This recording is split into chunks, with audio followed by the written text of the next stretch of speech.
So now how much is 1 gigabyte? It's actually not much at all. For example, if you watch 15 minutes of medium quality YouTube, not HD style, every day, then after a month, even if you do nothing else at all on your wonderful iPhone, iPad, Galaxy, Android tablet, then that is 1 gigabyte a month. Another way to look at a gigabyte is that you get to watch half of a medium quality movie or TV movie, let's say. Okay, so if you want to watch one high quality movie, you're going to pay $50. Now, $50 for one movie on your laptop is kind of expensive. So now the question is, what can we do? Okay. Now, what are the driving forces behind the increase of demand? The fact that demand for bandwidth, including bandwidth on mobile cellular data networks. There are quite a few. One is the device features and the resolution. Thanks to Steve Jobs and iPhone 1, the first iPhone back in 2007, announced with AT&T in the US. Within a month, AT&T saw over 50 times increase in their mobile data demand. Before 2007, you have devices that can help you go online and a mobile device, but the usage was very low. But iPhone's features, iPhone's design tempted people to dramatically increase their mobile data usage. And the resolution keeps getting better, okay, into HD, into Retina display, multiple times of HD resolution, and onto an iPad. So that's number one driver. Number two driver is that it gets better and better with the speed. Okay, on 3G networks, as we will see later in lecture 19, when we talk about the actual speed you can expect for applications on mobile devices. We know that for 3G, the actual application layer speed is not that great. That's why a lot of times if you go to an app store, if they don't think you're on a Wi-Fi device, they don't even start downloading the app. You can try movie, you can try a big PowerPoint download. You will see that the speed is sometimes unbearably slow. But with LTE, that's being rolled out in the US and other parts of the world in the coming month, you will see that the speed is significantly improved. So you can actually watch movie on the go now. Okay? And the better the speed, the better your experience, and more tempted you are to use your mobile data plan. Number three is the video domination. Later in lecture 17, we have a whole lecture talking about video distribution. But it suffices to say that video is by volume the dominant force. Some estimates say 65%, some say 80%. Somewhere in that range is all kinds of video applications. The fourth one is coming up the cloud services. We've already seen a lot of cloud services. Later in lecture I think 16, we will devote a whole lecture on cloud services. So in some sense, the slide is a quick preview of quite a few later lectures in the second half of this course. And whether it's a Dropbox or other kind of cloud software, or whether that is a cloud-based music streaming, they can incur a lot of data usage. Maybe not as big as video, but still quite a lot. And finally, out of maybe 500,000 apps out there on iOS and Android devices, increasing number of them are capacity hungry. Okay, so use a lot of capacity in real time. Across the board, much better device, much higher speed, together with the dominance of video, cloud, and capacity hungry apps means one thing. They collectively imply that the demand curve over time goes up very sharply. So the impact of that trend, as we'll see, it matters where's the supply curves over here, and also the tail distribution of the usage behavior. But roughly speaking, this kind of exponential growth of demand is huge. Okay, it changes the pricing structure, as we'll see. At least in the US, mobile data market, the carriers, the internet service providers tried very hard for over a decade to resist going from flat rate to usage based. At some point, and that some point is this year, 2012. Okay, they say that's it. If I offer a buffet and the customer keep coming back with twice the appetite, then I have to stop at some point and start charging based on how much you actually eat. Okay. And this in turn have many impact. First of all, impact to you and me.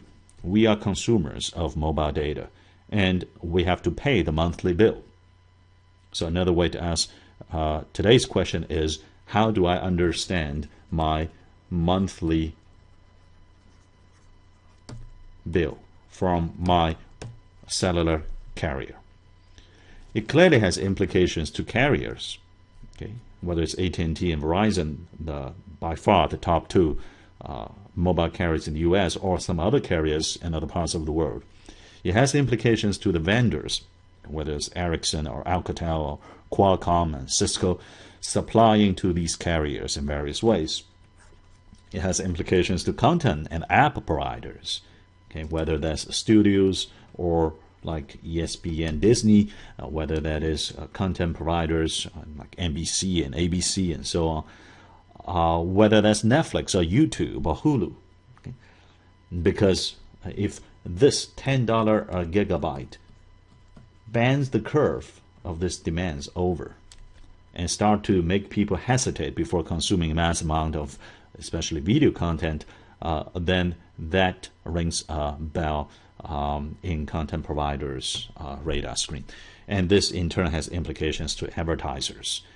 If the mobile consumption of certain content becomes bottlenecked by the pricing structure of data plan, then advertisers will feel less incentivized to pay for hefty advertising fee. So there is a lot of implications.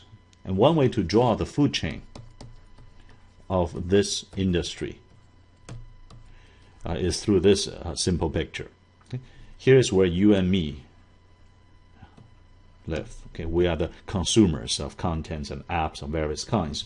Then there are some distribution operators, for example, Akamai, Limelight. These are the top two content distribution providers.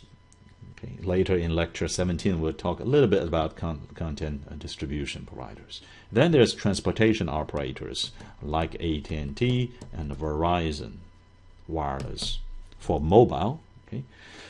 And then for broadband wireline as well, including some cable providers like Comcast. And then there are content app producers, okay, including those that are distributing contents like Netflix and YouTube, Hulu, and so on. Then there are vendors that supply devices and software to all of these segments in the food chain. Traditionally, the food chain goes in this way. Okay? Content providers send it to transportation operator, who may rely on some distribution operators, who then go get the content to us. But now there's increasingly shortcuts. For example, the content providers say, you know what, I'll just go straight to distribution operators, or even go straight to the consumers. For example, I will just issue an app with my content. I may say that you don't need to subscribe to a particular TV program by these content broadband providers. Instead, you can just watch my content anywhere you want for my app. All you need is a data pipe. You do not need TV services. And later in lecture 18 or 17, we will have a lot more discussion on the dynamic, the changing mode of consuming video content today. Some transportation operators also bypass the distribution, go straight to the consumers. So this is a very interesting set of interactions across these 5 parties.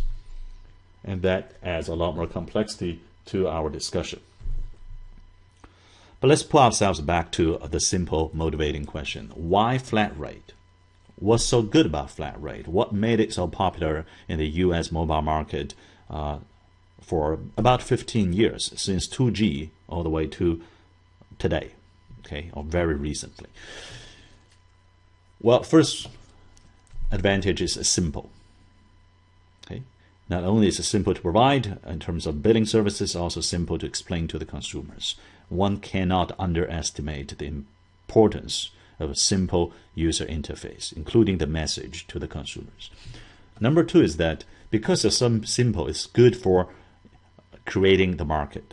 Back in 95 and so on, when the internet just started in the broadband market, and then back in early 2000 to mid 2000 in the cellular 2G, 2.5G market, demand for the entire market was the number 1 concern. We want to make the demand as big as possible, make it increase as fast as possible. And furthermore, I want the demand for my company service, okay, if I'm a carrier, to be big. So I would like to find a way to capture market share, and a simple message with unlimited data is the way to go. But all these are feasible because there's underlying inequality. That is, the demand, both the absolute value and the growth projection of demand, was still in line with the supply per dollar of investment in both what's called capital expenditure, like buying wireless spectrum, laying down a fiber, buying equipment, as well as operational expenditure, okay, such as maintaining fleet, maintaining staff, running the billing records, and so on. Now, often for a carrier, the largest expenditure for wireline is digging trenches for CapEx, or short for capital expenditure. And for mobile, it's often buying the spectrum and the right-of-way to install the antennas. The operational expense often tends to be rolling a truck to service a customer complaint. Okay. So the CapEx and OpEx needs investment, and you want to make sure the investments has a return. The return is good enough. So you would like to look at the supply of capacity to support the demand for each dollar of investment. Both the value and the growth trajectory of demand versus supply per dollar sign for many years we were able to catch up demand through per dollar supply of capacity. So this was the underlying reason why it is feasible to engage in these ways of increasing overall demand and capturing my company's market share. So what became different? Okay, what happened in 2010 to 2012? Again, I'm all talking about the US market, especially US mobile 3G, 4G market, but a lot of the storylines also carry through to other countries. So what changed? Well, I have to actually go back to say what changed in 2007. That was the year that prompted the recent changes. It took always several years for the industry to make plans, run trials before executing a change. Okay, so the root of change was 2007 in the US mobile market. And what happened? Well, what happened was that Steve Jobs introduced the iPhone. Okay, a magical device. Not only it changed the software industry and computer industry, it changed the communication and networking industry forever. So iPhone increased demand, but more importantly, it twisted the shape of the demand curve projected over the years. So these are the years. Okay, so this is say 2007. This may be somewhere around 2010, 2012-ish. Okay. And the y-axis is the demand or capacity, say, measured in gigabyte per user on average. The demand has always been growing and growing in a convex way. Okay, so the first derivative over time goes up, and the second derivative also goes up. It's increasing in convex curve, but now the first derivative is even bigger with the introduction of iPhone and the follow-ons. Okay. Now people look at this curve and say, gee, we're looking at many estimates assume basically doubling every year, and I think by many accounts this is actually an underestimate of growth rate of demand. So it's not just the demand today that matters, the trajectory you expect, you anticipate is the first derivative. Well, I'm doing many derivatives now. This is the first derivative of the demand curve over time, and that matters because you have to look at the projection over the next 5, 10, 20 years in order to make a lot of the investment and pricing decision today. So if you look down 5, 10 years, in fact, look down 2 years, you will see that this is a crazy growth curve in demand. In most industry, a crazy growth in demand is good. But that's assuming that you can catch up with the demand, and revenue, which say depends on demand, minus cost, that is the profit of a company, can also grow similarly to a demand. So can you maintain this difference to grow in the same way? Well, not if your supply per dollar investment is growing slower than the demand. So this is what happened.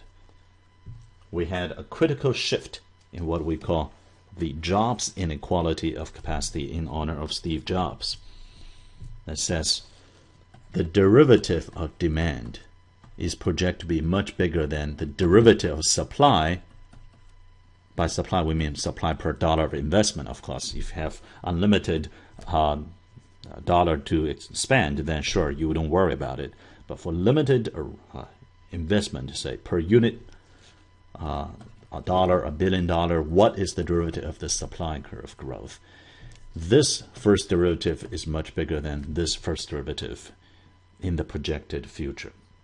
And therefore, we have to do something different, something other than buffet.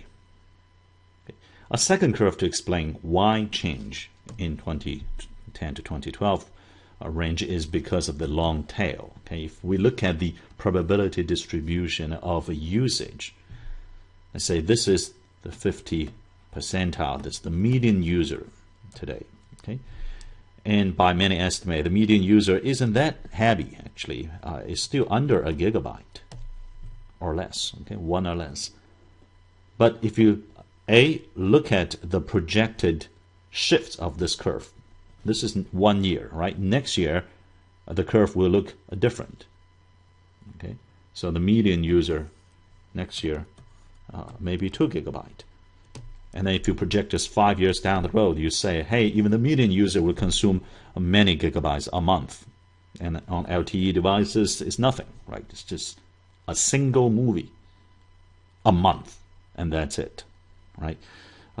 So this is one problem we just talked about. The second problem, however, even if you just stick with the same curve here this year, you see that the cost structure of ISP is not really driven by the median users, driven by the heavy users, the long tail of this distribution. And here you can see many, many gigabytes, okay, 5, 10, 20 or so gigabyte used a month. Okay. As soon as you start watching video on your mobile device consistently, then you are in the heavy usage. Okay. So if your company's cost is driven by these users and the revenue does not grow with them, then you are having a problem. So this is the second graph, the long tail reason why people are shifting, because the long tail is getting longer and heavier to the carriers. So they have to look ahead 5, 10 years and start thinking about it. And this is what started happening in the last 2 years in the US market. Now, what are the options to the carriers or the so-called internet service provider, in this case, cellular mobile ISPs? They do have quite a few choices. One is I can keep a buffet, I just raise the price. Okay, for example, if my buffet I introduce a great new dish like unlimited lobster, okay, then maybe the price won't be $9.99, maybe $12.99. I can increase the price for everyone. But if you can do this a couple of times, if you keep doing this in the next 20 years and do it every other year, it's going to be a problem. Plus, we will soon see several reasons why it's also a very unfair and efficient way to do things. The second is, then I'll cap you. Okay, raise prices like in the dollar per total usage a month chart. It says that instead of charging you this, I'm going to charge you this. Okay, I increase the price, but you still get unlimited. Capping is another picture. It says that you can go up to this point, okay, whatever, 3, 5 gigabyte, and then you can't do it anymore. The price is infinite. You are prohibited from using it. The third way is usage-based. Okay, I give you up to a certain baseline, and then I'm going to start charging you with a slope. I can charge you actually with multiple slopes. Okay, either charge you more per unit as you consume more, or charge you less per unit as you consume more, or I can charge you based on long non-linear curve. But generally speaking, one straight line for practical and certain theoretical reasons tend to be good enough. And then I can throttle you, meaning that volume is unlimited, but the speed will be lower as you consume more. So if you are a bandwidth hogger, then I'll say, sorry, I can't let you enjoy the fastest speed. There are some downside to this, including litigation by certain users. So a fifth choice is I can offload from a congested network to a less congested network, for example, from 3G to Wi-Fi. Okay. Now, this is assuming two things. A, it's cheaper to provide Wi-Fi. Supply of capacity per dollar is much cheaper. Well, if you look at the access points, they are cheap. But to backhaul these traffic away, imagine you have a few access points. Okay, each of them is 802.11n. And they can support, say, 100 megabit per second. Okay, and got quite a few users coming out here. And then you need to port all these traffic through some Ethernet or other kind of backhaul. Who's going to support that backhaul expense? If you need to dig trench to do that, who's going to pay for that? Later in lecture 18, we'll devote a whole lecture to Wi-Fi, including air interface from access points to users and the backhauling issues. The second assumption is that not only is cheap, it's also not so congested. So the performance is good. Now, of course, if you are moving fast, then Wi-Fi doesn't really support mobility very well. And furthermore, as you have experienced at airports or coffee shops and hotel lobbies, when there are just a few Wi-Fi users around you, your speed goes down quite a bit. Okay, so unless you're willing to pour in a lot of money, in which case the issue of capacity per dollar comes up again. Otherwise, Wi-Fi's expense and performance is not going to be unlimited supply. At some point, okay, Wi-Fi cannot support infinite amount of bandwidth needs. Okay, the sixth one is what we're going to talk about next lecture, lecture 12, smart data pricing. Now let's go back to compare flat rate, possibly higher price, with usage-based. Now, okay, the comparison between these two strategies is our focus today. Before going into any mathematical models, we first have to say, what are the considerations? One is economic viability. Okay. If the carriers do not see a healthy enough profit margin and revenue amount, then they'll say, I won't be doing it. Okay. Second, consumer choice. You have to ideally give consumers the ability to choose among carriers, among service plans, and also among their digital lifestyles. For example, asking light users, like your neighbor, to subsidize heavy users. That's a problematic proposition. Okay, it impacts fairness. Later in lecture 20, the last lecture, we'll have a whole lecture talking about different ways to quantify fairness. But intuitively, you see that, okay, if somebody decides to choose a lifestyle, that's their choice of consuming a lot, like watching YouTube on their iPhone along the commute for 3 hours a day every day. Why should I be paying for his choice? He's the one who's consuming the data. Why am I getting the bill? Okay. So this leads to 3 reasons why usage pricing in general is often a smarter idea than flat rate. Even though, as we saw, because of the underlying feasibility and the need to increase market share, before 2000 in the US broadband mobile market, usage pricing was not used. But now that the tide has shifted and usage pricing is here to stay, we also can see that whether you like $10 or not, maybe you think it should be $2 a gigabyte. Okay, we'll come back to the precise numerical value later, but the general concept of charging by how much you use has a certain advantages. One is it leads to less waste. 2 is that it doesn't force light users to pay heavy users' lifestyle. And 3, it leads to a more affordable differentiation of quality of service. We're going to explain these 3 reasons in 3 graphs later in this lecture. Now, before we go there, however, I want to very briefly highlight a discussion that's intertwined inevitably with any discussion of network access pricing. It's called network neutrality in the United States. This is a particularly sensitive subject. Part of the reason it is a challenging topic is because this phrase, network neutrality, is like the phrase happiness. It means different things to different people. You ask 10 people on the street what's network neutrality, you're going to get 12 different answers. If you ask 10 economists, you're going to get 100 answers. Okay. But in general, there are 3 different and in fact conflicting notions of neutrality here. The first set of notion is access or choice. It says that consumers should have access to different technologies and services and be given the choices, okay, including the choice to pay more if they want a better service and the choice to pay less if they want to save money. The second ingredient often implied by neutrality is that there is sufficient competition in the marketplace such that no single provider, whether it's content or pipe provider, has a monopoly power in setting the prices.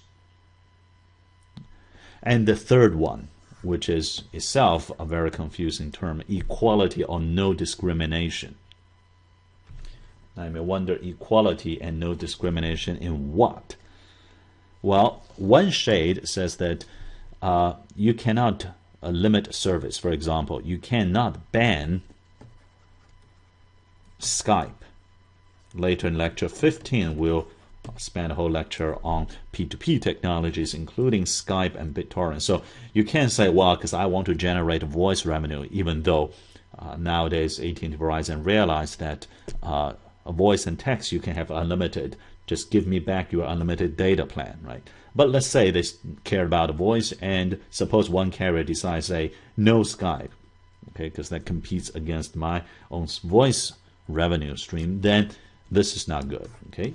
Say this is not equality in providing access to services. Now, second potential meaning of equality is protocol-based discrimination should be banned. Okay? It says that, for example, Comcast, you cannot ban BitTorrent users just because they are using the BitTorrent P2P protocol.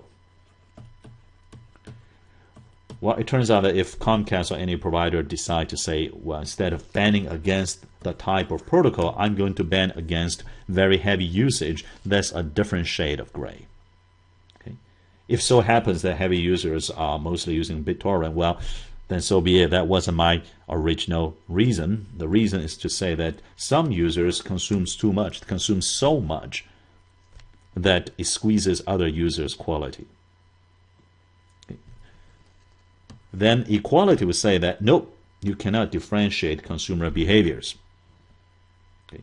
You should treat all of them the same, even though they have different impact on each other and on your network. The fourth type of equality says there should be no traffic management. Okay, no differentiation of quality service. For example, they would say that to be neutral, a life-saving buttons signal should be given the same importance as online gamers traffic. Okay, so anytime you have quality of service, not neutral. Well, so if you look at these four different shades of gray of how neutral or what is neutrality in terms of equality of service, it's my personal bias that this makes sense. Okay, you shouldn't take choices away from consumers. This sometimes makes sense. Okay? You shouldn't discriminate just against a particular protocol. This I'm not so sure. Okay? Whether you should ban any differentiation of consumer behavior, because as we will see, if they are different kinds of behavior, they should be treated differently, perhaps. And this actually makes no sense. Okay? Let me be clear. It makes no sense to say no traffic management. Okay? This cross makes no sense. Okay. First, the internet has never been equal in treating all traffic. Okay? And second, it is very harmful to neutrality if you treat all traffic the same way.